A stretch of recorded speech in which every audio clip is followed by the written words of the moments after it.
Say hi, and family. Yeah. Hi from Chicago. I'm from Chicago and Australia and Singapore. Brazil. Yeah. Then welcome to the Golan Heights. We are already on top of the Golan Heights. I'm trying to speak as close as I can to the camera, mainly because it's very, very windy today.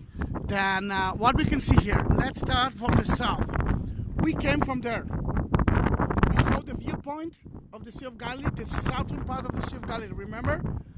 We can see Mount of Transfiguration, the place that Jesus actually transformed himself. And it's a beautiful place, but we already know that there are two options. That option there and the highest mount, according to the Bible, which is the Golan Heights, and it's covered with snow. Then you can see that this is the highest place.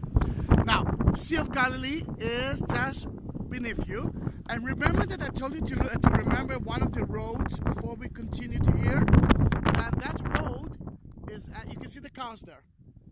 That road was the border between Israel and Syria. Syria never had the Sea of Galilee for themselves.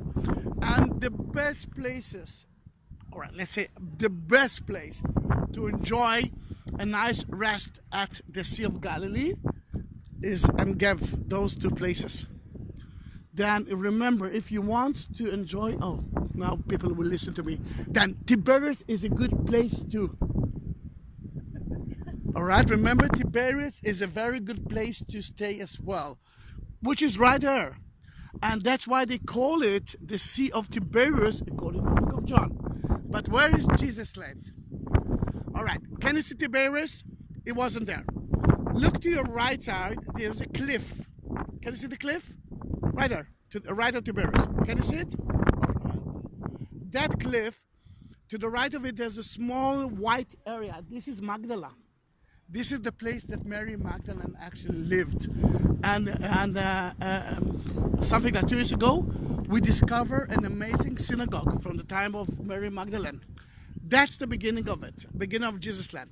And then Jesus Land goes all the way through the seashore until the northern part of it. Capernaum is there. So many other miracles, for example, the fish and the loaves is in that area. Now, Jesus, and that is so important to understand the idea of the Sea of Galilee. Jesus was at Capernaum, which is right there. Right there at the northern part. Oh, okay, right. And then he said one day, I'm going to the other side. Everyone believes that the other side is the other side of the bank. But let's talk about the time of Jesus. The two kings who controlled Israel were the sons of Israel. We are talking about years after King Herod himself died. And the kingdom was divided into two here. The border was the mid of the Sea of Galilee. One side was the Jewish side, belongs to the king. Was one of the sons of King Herod. Here we are actually living at Philippus part, which is another part of the son of King Herod. Don't move. I can see myself through your glasses. Then in that matter, he was there in Capernaum, and we went to hear. He found a lunatic man that told him, I know what you want from me, Son of God. The lunatic knew who was Son of God. And then, the lunatic said, please don't drown us in the Sea of Galilee. Then he ordered the bad spirits to move to pigs.